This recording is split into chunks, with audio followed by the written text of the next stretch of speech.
Lalu Rasulullah memerintahkan untuk mengqadha puasa, namun tidak memerintahkan untuk mengqadha sholat. Tapi kalau haid ini kayak gabut gitu, kayak nggak boleh puasa, nggak boleh sholat, terus Ramadan tuh kira-kira biar maksimal gitu diisi apa aja gitu.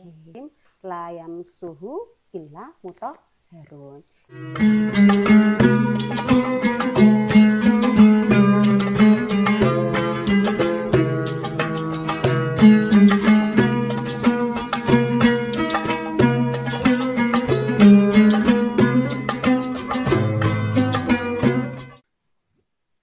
Mbak Iva, kemana Mbak?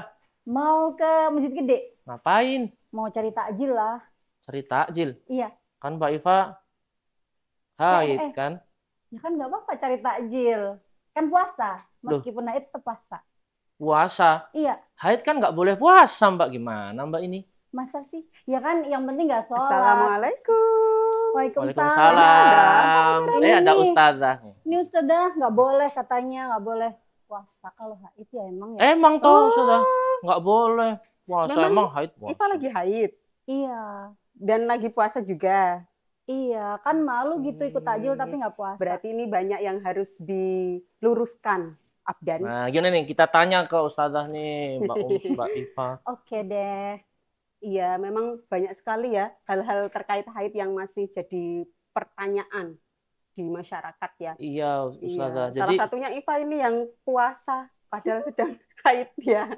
Oke. Sebenarnya gimana sih menurut Islam, ustazah? Apakah kalau kata orang kan ketika perempuan sedang haid kan katanya kan kotor. Nah, apakah betul pandangan itu? Padahal pengen ke masjid ya kan? Oke. Sebenarnya kalau di Islam sendiri gitu ya, itu tidak ada istilah perempuan kotor atau perempuan haid itu kotor gitu ya. Jadi mitos tentang menstrual tabu namanya itu berasal dari agama Yahudi. Jadi mereka itu menganggap bahwasanya kalau perempuan haid itu dia sedang kotor. Sehingga kalau zaman dulu itu mereka dibuatkan bilik tersendiri atau bahkan gubuk tersendiri. Jadi terpisah dari rumah utamanya karena dia dianggap kotor gitu ya. Tapi di agama kita itu sudah terlepas dari mitos-mitos itu dan istilahnya juga sudah berbeda ya. Kalau di agama kita ada istilah haid dan itu sudah apa ya kayak memutus mitos-mitos tentang menstrual tabu yang dari agama-agama sebelum Islam ada. Berarti memang salah ya kalau pandangan perempuan itu ketika haid itu kotor gitu ya? Salah itu, tidak ada itu perempuan haid dibilang kotor itu. Iya. Terus kalau pandangan fikih sendiri gimana, Ustazah? Oke, kalau di Islam haid itu dijadikan apa ya kayak penanda gitu loh Mbak Iva.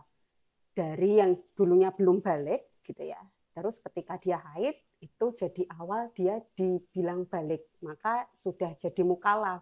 Dia sudah terkena hukum fikih ya, wajib sholat, wajib puasa, seperti itu.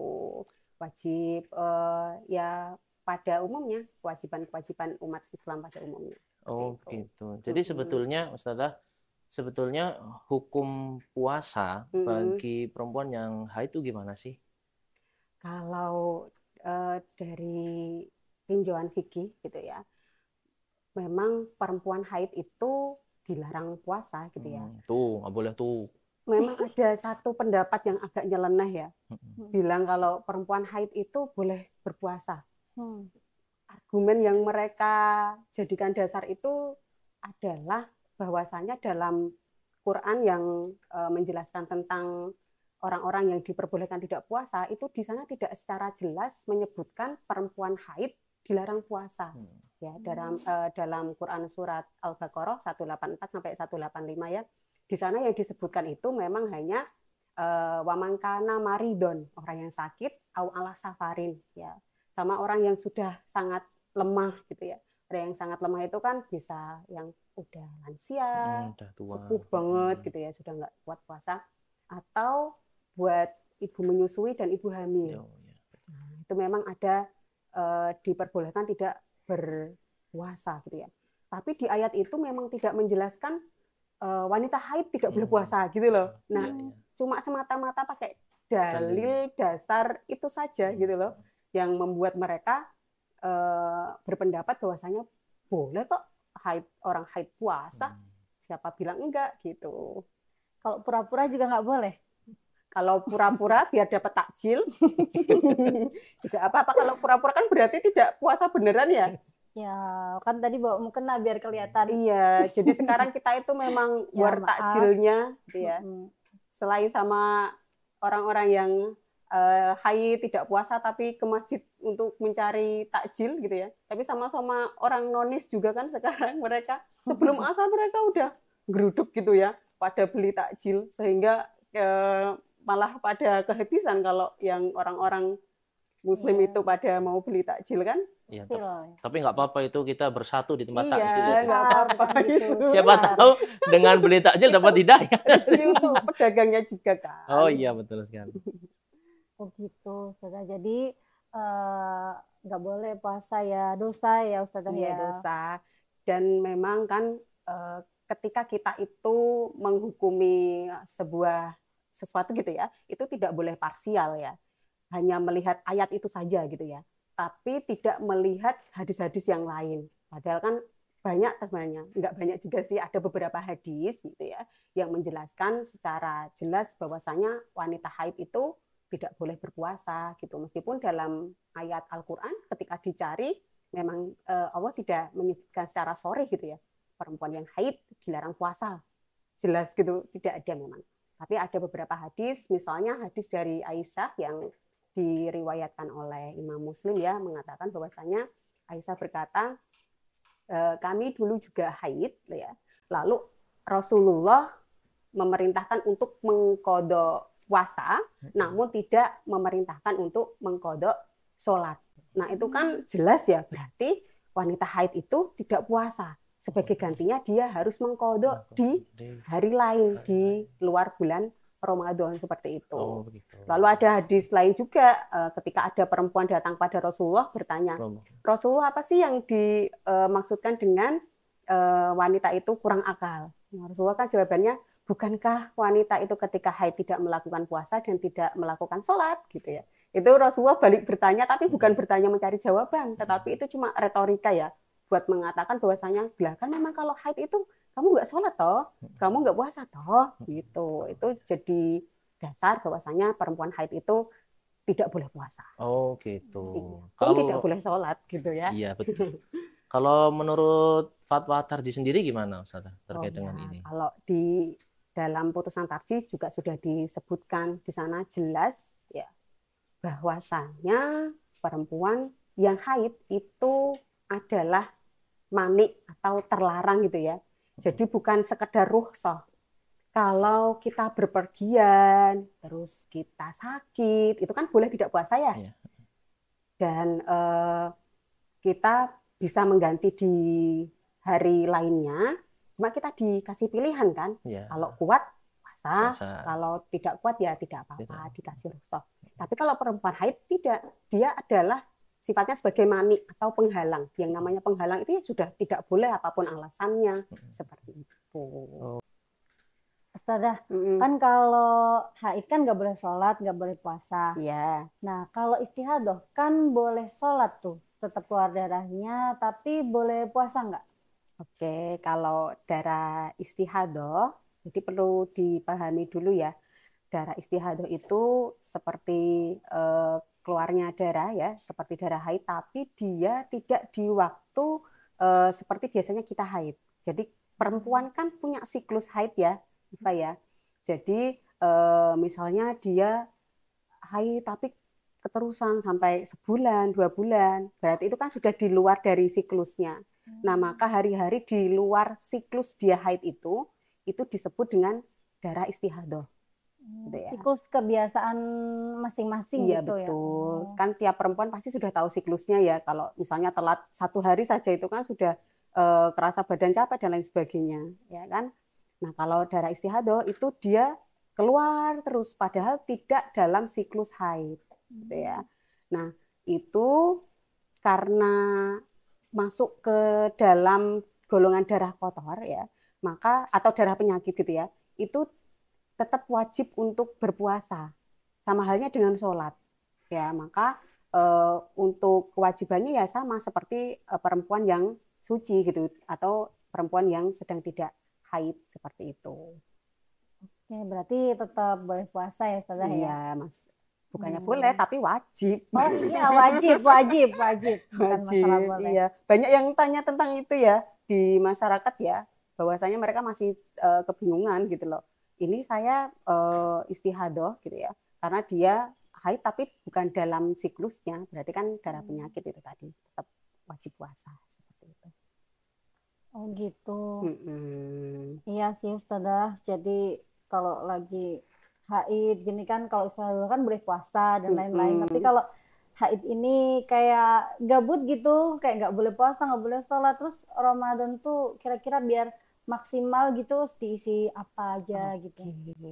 Sebenarnya kekurangan dari masyarakat kita itu ya, menganggap ibadah itu hanya sebatas ibadah-ibadah yang sifatnya mahdoh atau sudah ditentukan rukun syarat ketentuan waktunya, ya kan? Padahal ibadah itu kan luas ya, Pak ya, luas banget. Jadi ada ibadah yang selain mahdoh itu ada goiru mahdoh, dan itu kita bisa perbanyak ya di bulan Ramadan ini untuk mengisi ibadah yang memang terlarang untuk kita lakukan ketika haid, gitu ya. Contohnya Ustazah. Misalnya nih, kita ingin dapat pahala puasa kan ya. Caranya gimana? Ya kita memberi makan orang yang berpuasa. Itu kan ada hadisnya ya, Abdan ya. Gitu. Jadi kalau kita memberi makan orang yang sedang berpuasa, maka kita akan mendapatkan pahala sama persis dengan orang yang puasa itu tanpa mengurangi pahala orang yang berpuasa itu. Masya Allah. Kalau ya. cuma ngasih misalnya kurma 3 biji itu juga dapat pahala juga. Itu kan namanya memberi makan kan tidak ada batasannya. Sesuai kemampuan. Bahkan hanya air putih gitu ya. Ada yang dia mungkin tiba-tiba datang ke rumah, enggak tiba-tiba ya lewat gitu ya.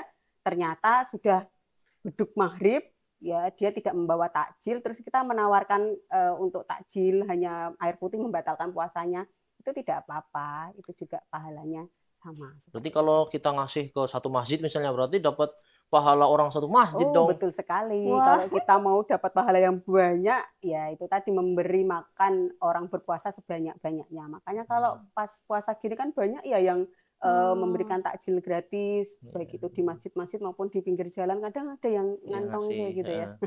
Itu sarana buat mencari pahala itu. Tapi saya sukanya nyari takjil loh Ustazah. Mau takjilnya anaknya aja nih Mbak Iva.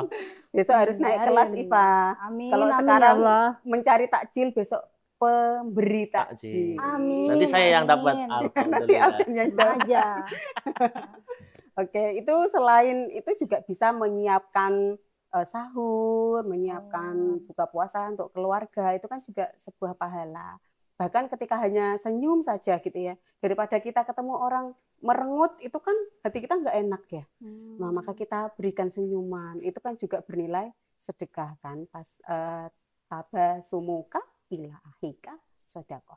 Jadi senyummu kepada saudaramu itu bernilai sodakoh kan, masya Allah sekali. Jadi kita tidak bisa berpuasa, ya tidak bisa sholat ketika haid di bulan Ramadan, itu tidak perlu berkecil hati. Itu ya, seperti halnya kita tadarus, itu juga boleh. Loh, emang boleh tadarus? Emang nggak boleh? Boleh nggak? Boleh nggak boleh. Orang lagi baca Quran, tadarus di asrama tadarus, di mana tadarus, di bawah mushaf. Kirain nggak boleh kalau orang haid tuh baca Quran, megang Quran gitu. Jadi itu juga salah satu apa ya? Isu yang disalahpahami banyak orang ya, memandang bahwasanya perempuan yang haid itu karena dia dianggap tidak suci, maka tidak boleh menyentuh mushaf Al-Quran.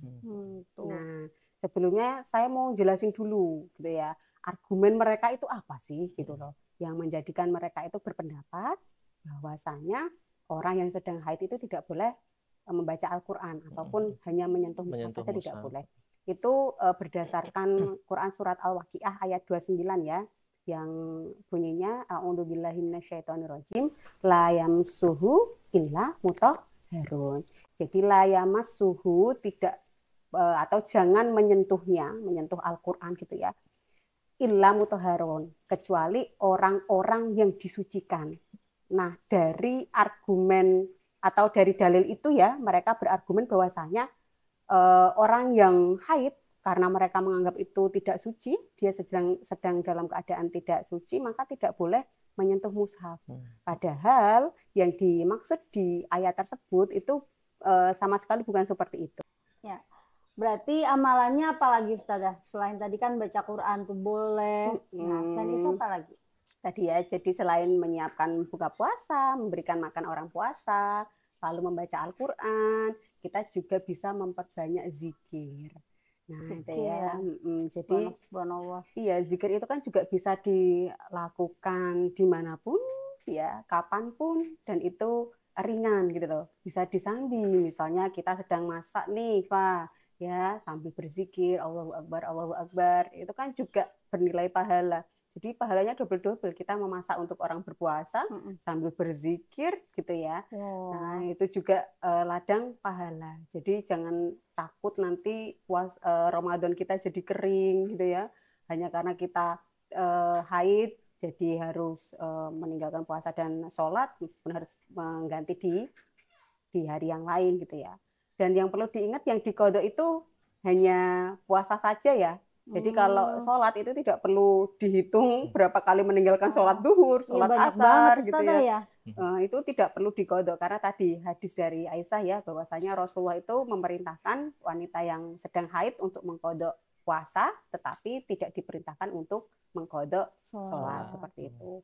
Nah, selain dengan berzikir, kita juga bisa mendengarkan kajian-kajian, Mbak Iva. Jadi thalabul ilmi itu kan jangankan di bulan Ramadan ya, di luar bulan Ramadan saja itu pahalanya sangat besar sekali ya kan. Digambarkan bahwasanya ketika kita di majelis ilmu itu, malaikat akan berbondong-bondong datang ya, mengelilingi majelis, mendoakan gitu ya orang-orang yang sedang berada di sana. Itu kan subhanallah sekali ya. Jadi bisa kita memperbanyak kajian-kajian keislaman gitu ya. Jadi dikurangi yang itu tidak ada faedahnya dulu gitu ya, karena mumpung ini bulan Ramadan dan mungkin lagi haid gitu ya, biar tidak kering, mendengarkan kajian-kajian agar tapi sebentar Ustazah, kalau kajian itu bukannya misalnya di masjid, nah kalau perempuan haid kan nggak boleh masuk masjid. Kata siapa nggak boleh? Kata orang nggak boleh. Orang siapa? Nanti takut kotor katanya, takut ngotorin. Takut. Ya, gimana masih itu, ke masjid nggak kalau? Iya, masih di masjid ya, di Serambi kan dengerin kajian. Ini aja nanti beneran mau takjil. Tetap nggak cuma cari makan aja ya? Iyalah, kan kajian kan juga. sebelum takjil kan juga ada kultum tausiah ya, Pak ya. Jadi tidak hanya mendapatkan makannya doang. Yang pahala yang langsung dapat di dunia ya berupa takjil, tapi juga pahala yang nanti jadi tabungan kita di akhirat. Tapi beneran boleh ya Ustazah masuk masjid? Jadi itu juga salah satu yang sering disalahpahami juga ya, bahwasanya karena wanita yang sedang haid itu dianggap kotor, jadi tidak boleh memasuki masjid. Itu adalah pandangan yang keliru. Ya. Karena perempuan yang haid tadi, kalau di dalam Islam itu tidak ada yang istilahnya perempuan haid kotor gitu ya. Kita masih tetap diperbolehkan bergaul dengan keluarga dan sebagainya, tidak perlu dipisah kamar, tidak perlu dipisahkan bilik-bilik dan lain sebagainya gitu ya. Termasuk kita masih diperbolehkan memasuki masjid dengan syarat. Syaratnya apa gitu ya. Jadi kita harus memastikan bahwasanya darah haid kita tidak mengotori masjid. Ya, mungkin kalau zaman dulu dilarang itu karena ada ilatnya ya, mungkin belum ada yang tampon atau pembalut yang bisa menjamin kebersihan yang memungkinkan nanti perempuan yang haid masuk masjid itu malah jadi mengotori masjid. Karena bagaimanapun juga darah haid itu kan juga najis ya, najis yang harus dibersihkan, disucikan seperti itu. Dan kita tahu bahwasanya yang namanya masjid itu kan tempat yang suci. Di sana untuk sholat, ya, untuk kajian dan lain sebagainya, dan itu mewajibkan kita untuk suci Jadi jangan sampai malah nanti jadi madorot bagi yang lainnya. Seperti Ya, itu. udah modern, udah canggih gitu loh Oke. sekarang. Tapi tadi ya harus dipastikan bahwasanya Iya. aman, tidak aman, nanti aman malah kok. jadi mengotori masjid. Nanti Mbak Iva jadi nggak ke masjid? Jadilah sekarang tuh gitu. kambing.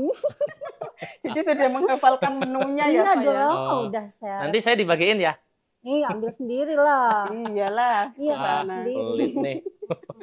Ya makasih ya Ustazah sudah Iya. memberikan pencerahan Iya. pada kita. Gitu ya. Jadi Iya. jangan sampai nanti ada kesalahpahaman lagi Iya di nih, dia. masyarakat kita. Oke. Salah-salahin terus. Iya. Ustazah. Maaf ya, Iya. Mbak Iva.